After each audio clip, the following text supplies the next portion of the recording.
There is a story traders tell each other late at night, when the markets are closed and the screens have gone dark. It is about a man who lived 300 years ago in a country sealed off from the rest of the world. A country that had chosen, deliberately, to shut its doors and turn inward. A man who, they say, could look at the price of rice and see the future. They say he won 100 trades in a row. 100 without a single loss. They say he grew richer than kings. Richer than the lords whose armies he could have paid out of pocket. And they say that every green and red bar flickering on your screen right now, every candlestick, on every chart, in every market on earth, from Wall Street to Tokyo to the exchange app on your phone, began with him. One man, one market, one idea. Or so the story goes, and by the end of this episode, you will know exactly how much of it to believe. It is a beautiful story. Traders love it, books repeat it, the internet has carved it into stone. And parts of it are even true. And the parts that are not true, they might be the most revealing parts of all. Because legends are built for a reason. But the real story, the one about how a farmer's son from a snowbound port town helped invent the way we see money itself, is stranger, messier, and far more human than the legend. And unlike the legend, the real story has something to teach you. This is the Toolmakers, the hidden history of the instruments every investor uses. And this is episode 1. The man who read the rice. Settle in. This one begins in the snow, ends on the screen in your pocket, and never once stops being true to the record. To understand Munehisa Homma, you first have to understand a strange and wonderful fact about the Japan he was born into. In the early 1700s, Japan did not run on gold. It did not run on silver, the way China did. Japan, an entire sophisticated civilization of some 30 million people, ran on rice, not as food alone, as money itself. A lord's wealth was measured in koku, the amount of rice needed to feed one person for one full year. When you asked how powerful a domain was, nobody quoted you coins. The answer came back in rice. A great lord was a million koku man. His rank, his army, his standing at court, all of it, rice. Samurai were paid their yearly stipends in rice. Taxes were collected in rice. A dowry, a debt, a temple donation, a reward for loyalty, rice, rice, always rice. It was salary, currency, and status all at once, and every grain of it grew out of the mud, one fragile summer at a time. But rice has a problem that gold does not. It is heavy. A year's pay for one man weighed about 150 kilograms. It rots, it burns, mice eat it, and it is harvested once a year in one short season.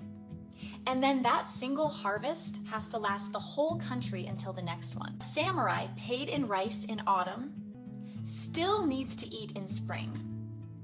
A lord with warehouses full of grain in October may be effectively poor by June when the price has moved against him.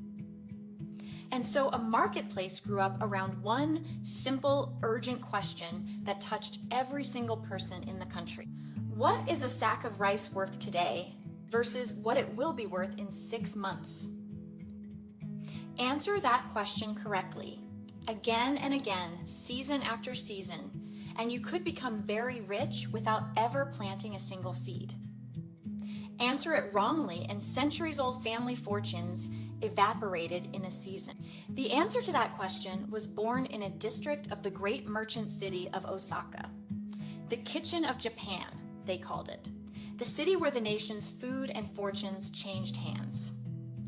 On the banks of a canal in a district called Dojima, something entirely new in human history was quietly assembling itself. Merchants there began trading not just rice, but paper claims on rice. Official receipts for grain sitting untouched in warehouses. Why haul the bales through the streets when a slip of paper could stand in for them? Paper that stood for rice. These were called rice bills, and they changed everything. And here is the truly remarkable part. The leap that still takes a moment to absorb. People began trading bills for rice that had not yet been harvested. Rice still standing green in the fields. Rice that existed only as a promise. They were buying and selling grain that did not yet exist. Stop and think about how strange that is. A farmer could sell his autumn harvest in spring and sleep soundly through the summer storms. A merchant could own next year's rice today and gamble on what the weather would do to its price. The future itself had become a thing you could buy and sell. That is a futures market. And this was the 1700s. By 1697, this trade had already gathered itself on the banks of the Dojima River, spilling across bridges and warehouse steps. And in 1730, the Tokugawa shogunate, a government famous for suspicion of merchants, did something no government had ever done before. It stopped fighting the market. It officially licensed it. The Dojima Rice Exchange became, by most accounts, the first government-sanctioned futures market in the history of the world. And it was no crude bazaar. Contracts on future rice traded in standardized units, official grades of quality, a margin deposit called shikigen to guarantee your position, even a clearing system to settle everyone's trades at the end of a term. This was modern market machinery, 2 full centuries before Chicago built its great grain exchanges. 2 centuries before the trading pits and the ticker tape the West likes to call the beginning of it all. The machinery of modern futures trading was already humming, politely and precisely, beside a river in Osaka. No shouting, brokers in top hats, no telegraph wires, just abacuses, brushes, and paper. Running a machine the West had not imagined yet. And the price of rice at Dojima was not a local number, the way the price of fish at one harbor might be. It was the number. It set the value of a lord's income, a soldier's pay, a merchant's fortune, from one end of Japan to the other. When Dojima moved, the whole country felt it. So the exchange did something ingenious to spread that number. Along the roads and hilltops between Osaka and the distant cities, men stood with flags. When the price moved, they waved, hill to hill, tower to tower, each man reading the signal behind him and passing it on ahead, a human relay of signals, racing the news across hundreds of kilometers faster than any horse could carry it, Osaka to Kyoto in minutes. Long before the telegraph, long before the ticker, Japan had built itself a financial nervous system out of flags, hilltops, and fast hands. Information was already money. Remember that. It matters to our story. This, then, is the world Munehisa Homma would step into. A country where rice was money. Where the future was already for sale, legally, on an organized exchange. And where a single number, shouted across a market square and waved across the hills, could make or ruin an entire province before the week was out. Into that world, in 1724, a merchant's son was born in the far north of the country, in a snowbound trading port called Sakata, where the winters came down off the sea like a wall, and the rice ships waited out the storms in the harbor. Sakata sat where rice country met the sea lanes, a place where fortunes arrived by ship and could leave the same way. Sakata sat on the northwest coast, at the mouth of the Mogami River, where rice from some of the most fertile plains in all of Japan came down the water to be gathered, graded, and loaded onto coastal ships bound for the great markets of Osaka and Edo. If rice was Japan's money, Sakata was one of its mints. The Homma family were merchants there, wealthy, established, dealing in the very grain that fed the nation's markets. Their name meant something on that coast. Their warehouses were full. Their ships were known in every port. And in time, the family would become famous as one of the great landholding houses of the North. Munehisa was not the eldest son. And by the strict customs of the time, that accident of birth order should have settled his life before it began, kept him at the edge of the family business, watching, assisting, never deciding. History is full of second sons with nothing to do. Some of them changed the world out of sheer restlessness because the younger Homma had something his brothers did not: an obsession. A single question that followed him through the warehouses and down to the docks and would not leave him alone year after year. Why does a price move? Not when, not how much. Why? His brothers could live with not knowing. Merchants had always lived with not knowing. But that question had its hooks in him, and it pulled. Most merchants of his day treated prices as a kind of weather, something that happened to you, not something you could understand. It rained too much, the harvest failed, the price rose, the sun shone, the crop came in fat, the price fell. You endured the market the way you endured the seasons.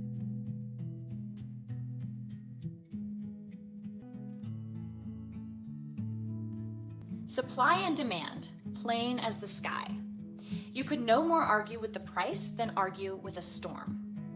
And Homma agreed that harvests mattered. Of course they did. He was a rice merchant's son. He knew what a failed crop did to a province better than anyone. But he noticed something the others missed. Something small and troubling and impossible to unsee once you had seen it. Sometimes the price moved when nothing in the fields had changed at all. No storm, no blight, no news of any kind from any province. And still, the number jumped. Something else was moving it. So he began to keep records. Obsessive, meticulous, daily records of a kind almost nobody else bothered with. Day after day, he wrote down the price at which rice opened the morning. The highest price it touched, the lowest it fell, and the price at which it closed. 4 numbers, every day, in his own hand. Not for a week, not for a season. Every single day, for years. Some accounts say he studied more than a century of past prices as well, hunting through old records for patterns.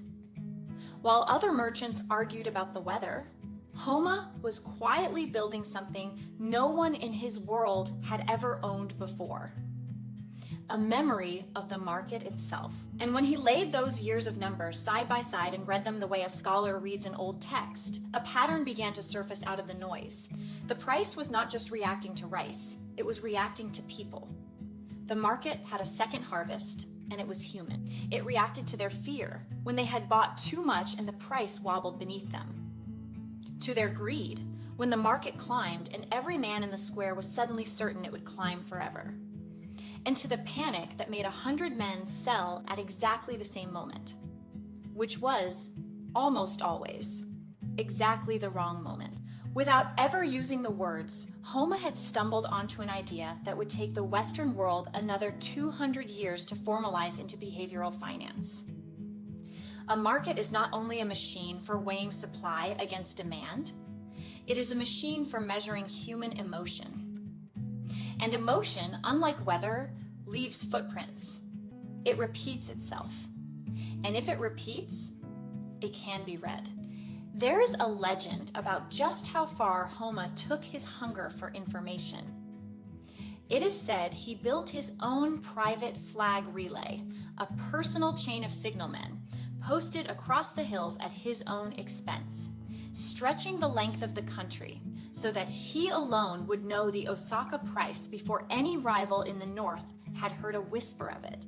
Whether that specific tale is history or embroidery, we cannot fully verify. The records simply are not good enough. And this program will always tell you, plainly, when we cross the line from record into legend. That is a promise, and we will keep it every episode. Hold on to that honesty. It matters here, because the next part of Homma's story is exactly where history and legend begin to braid together. The underlying truth beneath the legend is solid as stone. Homma understood, earlier and more deeply than almost anyone alive in his century, that information and timing were the real commodities. Who knew what, and when they knew it, that was the trade. The rice itself was almost beside the point. And now we come to the thing Homma is most famous for, the thing his name is attached to in 1,000 trading books, the candle. And here we have to be honest with you, genuinely honest, because this is exactly where legend and history tangle most tightly around each other. Remember the 4 numbers Homma recorded every day in his ledgers: the open, the high, the low, the close. 4 simple numbers. Now think about what those 4 numbers actually contain, what they hold inside them, if you know how to look. Open, high, low, close. Say them like a rhythm, because that rhythm is about to outlive empires. 4 beats, repeated for 300 years. The open tells you where the day's battle began, where buyers and sellers agreed to start the fight. The close tells you who won it and by how much. The high and the low tell you how far the fight ranged in between, how hard each side pushed before giving ground. 4 numbers. And inside them, the entire emotional story of a single day of trading. Who was confident at dawn, who lost their nerve by noon, who surrendered at the close. A whole battlefield folded neatly into 4 marks of ink. Everything else, the noise, the rumors, the weather panic, the tavern gossip, burned away, leaving only what the market actually did. The tool that eventually grew from that insight is the one you already know. Even if you have never traded a thing in your life, you have seen it on a screen somewhere. A rectangle. The body, drawn between the open and the close. Simple, almost childish, and unreasonably powerful. Thin lines above and below, the wicks, the shadows, reaching up to the day's high and down to the day's low. Then one final touch. Fill the body one color if the price closed higher than it opened. A winning day for the buyers. Leave it hollow or paint it another color if it closed lower. That is the entire recipe. And now a single glance tells you the story. A long, full body. A day of conviction, one side steamrolling the other from bell to bell. A tiny body pinched between 2 long shadows. A day of doubt, of hesitation, of a market that lunged in both directions and could not make up its mind. Each candle is a little portrait of a crowd. Line hundreds of these candles up, side by side, day after day, and something almost magical happens. The chart begins to breathe. Rallies swell and exhaust themselves. Panics flare and burn out. You are no longer reading numbers at all. You are reading a mood. The collected pulse of every person in the market. Homma is celebrated today as the father of this way of thinking, of reading price as psychology rather than arithmetic, of the trading rules later gathered under the name of Sakata's methods, the rules that still carry the name of his snowbound hometown 3 centuries on. Think about that. A fishing and rice town at the edge of a closed country, and its name is still spoken on trading desks around the world. And that celebration is deserved. Let nobody tell you otherwise. But here is the honest part. The part the legend usually skips, and the part that, frankly, most videos about Homma will not tell you. Legends grow fastest where records grow thinnest. And 18th century Japan left us far more legend than ledger. The clean historical evidence that Homma himself drew candlestick charts, the colored bodies, the wicks and shadows, exactly as they appear on your screen today, is thinner than the legend suggests, much thinner. No surviving chart in his hand, no contemporary description of him drawing one. The trail, when you actually follow it, goes quiet. Many historians of Japanese finance believe the visual candlestick chart as a finished tool came together after Homma's lifetime, refined, polished, and standardized by generations of later Japanese traders across the following century, each adding a little, each passing it on a little sharper than they received it.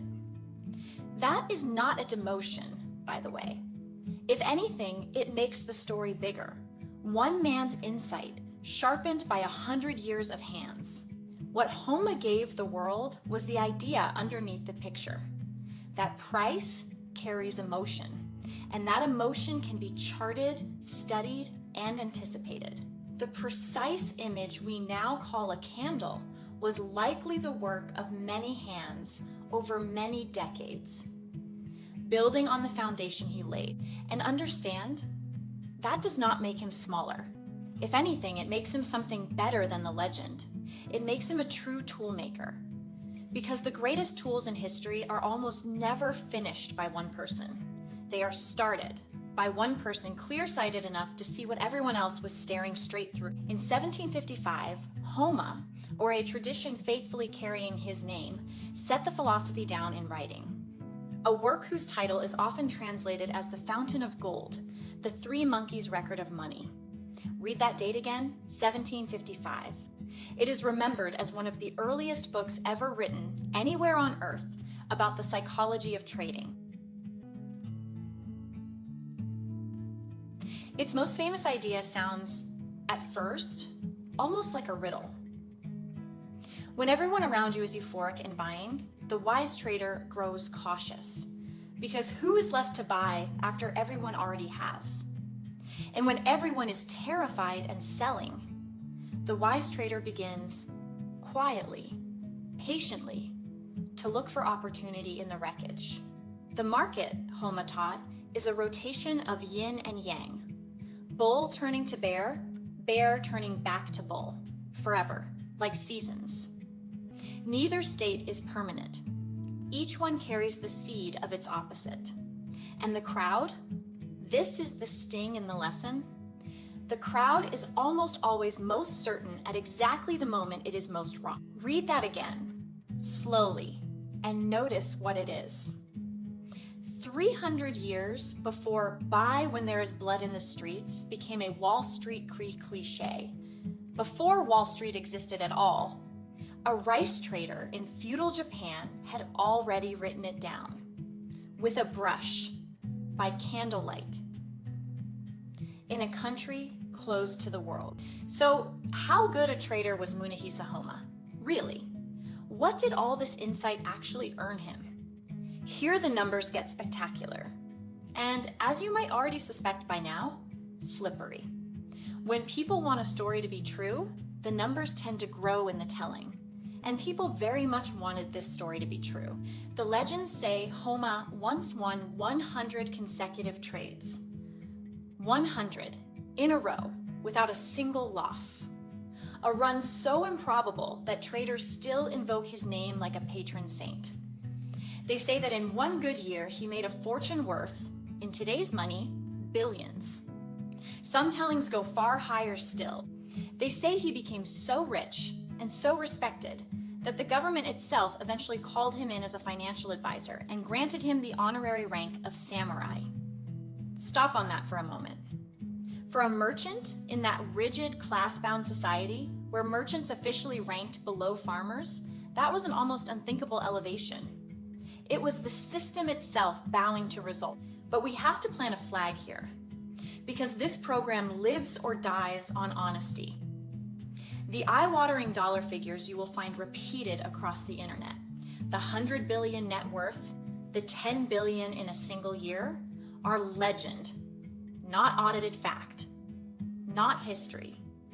Legend, wearing history's clothes. There were no financial statements in 18th century Sakata. No audits, no brokerage records, no tax filings that could survive to prove such numbers. Those figures are romantic estimates, invented long after the fact and passed hand to hand for generations, growing a little with each telling, until repetition hardened them into something so-called. So we will not pretend to know Homma's net worth to the dollar, because nobody does. Nobody can. And anyone who quotes you an exact figure with a straight face is selling you the legend, not the history. On this program, you will always know which one you are getting. But here's the thing. Strip every fairy tale number away, and something real remains. And the real thing is impressive enough on its own. Homma genuinely rose to extraordinary wealth trading rice at Sakata and Osaka. The family fortune he helped build became one of the great fortunes of northern Japan. He genuinely became influential enough that those in power sought his counsel. The honorary samurai status genuinely attaches to his name in the tradition. By any sober reading of the evidence, Munehisa Homma was one of the most successful speculators of his century anywhere in the world. And far more important for us, and for this program, he was one of the most thoughtful, because he did not just win. Plenty of traders have won and taken their secrets to the grave. Homma wrote down how and why, the patterns, the psychology, the discipline, in a form that others could study and learn from centuries later.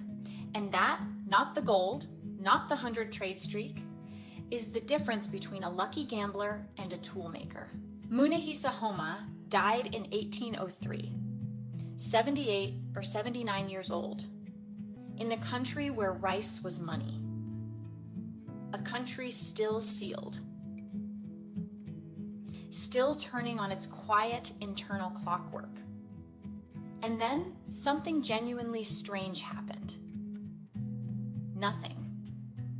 For a very long time, outside Japan, almost no one knew his name at all. For nearly 200 years, the candlestick stayed a Japanese secret, the working language of Japanese rice traders and later stock traders. Refined, taught, handed from master to student in trading houses, and all but invisible to the West. Not hidden, exactly, just never translated. Wall Street charted prices too, of course, but mostly with simple lines, and later, bar charts. Functional, efficient, bare. The rich, emotional grammar of the candle, the language of doubt and conviction drawn in ink, sat on the other side of an ocean and a language barrier, waiting for someone curious enough to go and get it. Then, in 1991, an American technical analyst named Steve Neeson published a book with a perfectly plain, perfectly descriptive title: Japanese Candlestick Charting Techniques. It does not sound like a book that changes an industry. It changed an industry. Neeson had spent years chasing the technique back to its Japanese sources before he ever put a word of it into print. Neeson had spent years learning the method from Japanese sources and Japanese colleagues, decoding a vocabulary of strange, evocative pattern names that sounded like poetry and worked like engineering. The doji, the hammer, the hanging man, the three white soldiers, dark cloud cover. Names a trader remembers at a glance. His book carried that entire vocabulary across the Pacific in one shipment, and it named, right there in its pages, the legendary rice trader from whom the whole tradition was said to flow, introducing the West nearly 2 centuries after his death to Munehisa Homma. Within a decade, shapes with names born beside Osaka's Rice River were flickering on trading screens in Chicago and New York. And what happened next is the reason you have ever heard this story at all. The personal computer arrived on every desk. Then the internet arrived in every home. Discount brokers threw the doors of the market open to anyone with a modem. And charting software put the tools of professional traders into the hands of millions of ordinary people, all at once. And when those millions of new traders suddenly needed a way to see a price at a glance, to feel a whole market in a single look, they reached, almost universally, for the candle. Not the line, which shows so little. Not the bar, which shows the same numbers but speaks them in a mutter. The candle, a tool born beside a river in Osaka, carried west by one determined author, arrived at exactly the moment the entire world began staring at screens full of prices. History does not plan these things. There is no committee. It just, very occasionally, rhymes in your favor, and when it does, an old idea can conquer the world in a decade. Today, the candlestick is so universal it has become invisible. It is the default view on nearly every trading platform on Earth. It is the little red and green icon that app designers use when they simply need a picture that means markets. It is wallpaper. 300 years old, and it is wallpaper. Somewhere right now, a crypto trader who has never heard the word koku, who could not find Sakata on a map, is lying in bed at 3 in the morning reading hammers and dojis by the light of a phone. 3 centuries, 1 ocean, and a technological revolution away from Sakata. And the tool still fits the human hand. They are speaking, without knowing it, a language first whispered in feudal Japan. A language invented to read the moods of men who bought and sold rice that did not yet exist, and which turned out to describe every crowd in every market in every century since. 300 years, one idea. From signal flags on hilltops to fiber optics under oceans, from rice bills to derivatives, the technology has been rebuilt a dozen times over, and yet the picture we draw of a day's trading has kept the same essential shape a rice merchant's world gave it. That is not nostalgia. That is a tool that works, because that is what a real tool is. Not an object, not even a technique, an idea. Compressed into a form so useful, so honest about what it measures, that it outlives its maker by centuries and never once goes out of date. Steel rusts. Software goes obsolete in a decade. A good idea about human nature, honestly measured, apparently lasts forever. So, what did Munehisa Homma actually build? Not perhaps the exact chart the legends credit him with. We have shown you the seams in that story, and we will not stitch them shut again for the sake of a tidy ending. The honest record is messier than the myth. It always is. What he built was something deeper than a picture. He was among the first human beings anywhere to look at a market and see not rice, not gold, not supply and demand alone, but people. Fear and greed, hope and panic, repeating in cycles, leaving tracks in the numbers the way animals leave tracks in snow. And he insisted, against the common sense of his entire era, that those tracks could be read. Every technical trader who has ever lived is his descendant. Every pattern with a name, every chartist, every quant, every strategy that treats price as a story about human beings rather than a bare fact about goods. All of it traces back to one radical idea from a snowbound port town on the wrong side of a closed country. That the crowd is a thing you can measure. And that the future, because human beings never really change, leaves footprints in the past.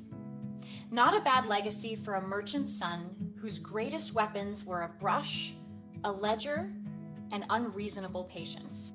The candle on your screen is his monument. Not because he drew the first one. He may never have drawn one at all, and you now know why we say so. But because he was the first to understand what such a drawing would one day mean. The picture came later. The seeing came from him. Next time on The Toolmakers, we leave the rice fields of Japan for the noisy newsrooms of 19th century America. A young journalist with ink-stained hands who tried to do something nobody thought possible. Take the temperature of an entire economy with a single number.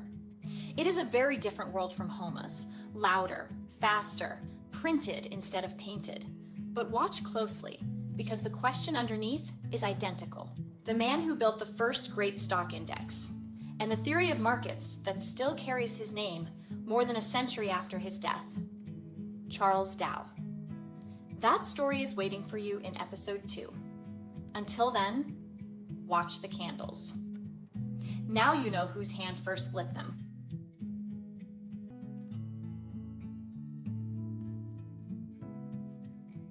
If you want the hidden history behind the tools every investor uses, the people who built the instruments before anyone knew what they were for, follow the channel, because there is a new story every single day.